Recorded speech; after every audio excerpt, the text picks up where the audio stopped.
Ever just want to throw out the rulebook, completely ditch society's expectations? Well, today's explainer dives into a radical manifesto written by an author named Su Feng back in March of 2026 that demands exactly that, a total, uncompromising separation from the world as we know it.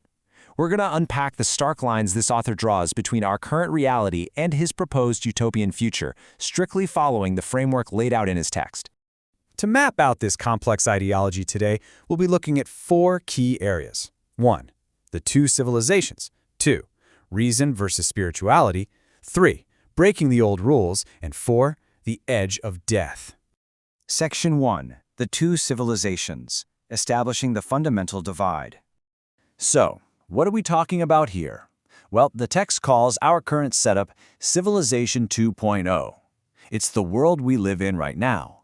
All the traditional rules, the daily demands, the restrictions. The author also introduces a fascinating entity here named Hezos Celestial. Think of Hezos Celestial as the ultimate pragmatist. If you need a survival guide on how to safely and perfectly navigate today's expectations, Hezos Celestial is your guide.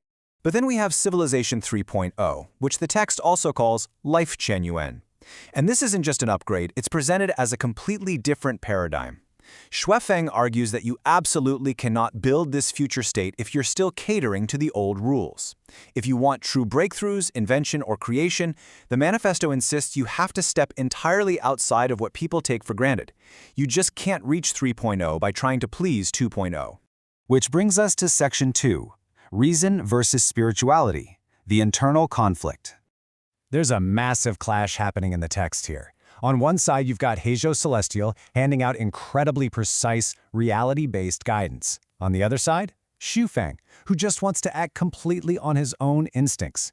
The author actually admits that if his movement had just listened to Hezos Celestial's practical advice from day one, they probably would have skipped 15 years of hardship. The advice is solid. It works. But for Xu Feng, that is exactly the problem. He feels so boxed in, so oppressed by the perfect rationality of surviving Civilization 2.0 that he gets this visceral urge to completely rebel. He literally says that whenever he reads those practical guidelines, his gut reaction is, "Damn it, I quit." He adopts this totally individualistic mantra instead, basically saying, "You do yours, I do mine." Now here's the kicker. Xu Feng isn't actually arguing that the old rules are wrong. He totally admits they are highly effective if your only goal is surviving the modern world. But he calls Hezos Celestial the summit of rationality, which for him is in direct opposition to his ultimate quest, the peak of spirituality. It's this epic battle, right? The practical logic you need to survive the present, fighting against the untethered spiritual freedom he thinks is required to forge the future. All right, Section 3. Breaking the old rules. The danger of compliance. So why is playing along such a bad thing? He drops this fantastic analogy to explain it. He says, to try to create Civilization 3.0 while satisfying the needs and rules of Civilization 2.0 is like climbing a tree to catch fish. It perfectly nails his core thesis. Using yesterday's tools to build tomorrow's utopia isn't just tiring, it's entirely futile. You're simply not going to find a fish in a tree. He backs this up with some pretty striking comparisons. Think about it. You can't discover a brand new continent if you're staring at an old map. You definitely wouldn't force a brand new automobile to follow traffic laws written for horse-drawn carriages.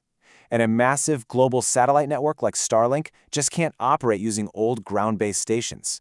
The takeaway is crystal clear. A 3.0 civilization cannot crawl forward while adhering to 2.0 demands. The manifesto also takes specific aim at what it calls politically correct commandments. Xu Feng argues these societal taboos are basically roadblocks to innovation. He points directly at strict cultural rules, like things you supposedly must not say about sex or how you must not speak ill of traditional marriage and family.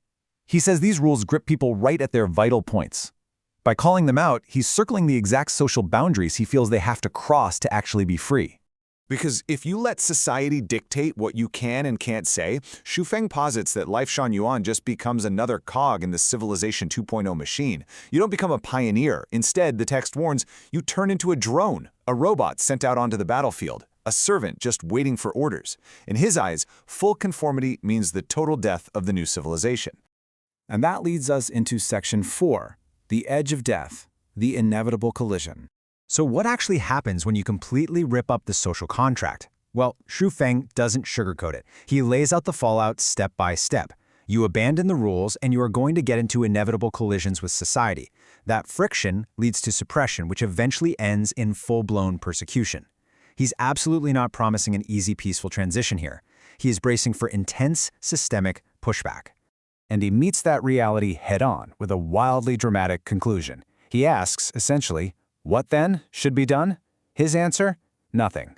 Let us dance a vigorous tango on the edge of death. It's an all-or-nothing commitment. Live or die, he says, but whatever you do, under no circumstances should you ever cave to the needs and rules of Civilization 2.0. As we wrap up this explainer, I want to leave you with a thought straight from the heart of this manifesto to ponder for yourself. Can a radically new civilization ever actually be built using the blueprint of the old? Is true innovation really reliant on completely destroying the old rules? Or is there some way to evolve without, dancing on the edge of death? It is a fascinating, intense divide between pure rationality and radical spirituality. Thanks so much for joining me today, and keep questioning the rules around you.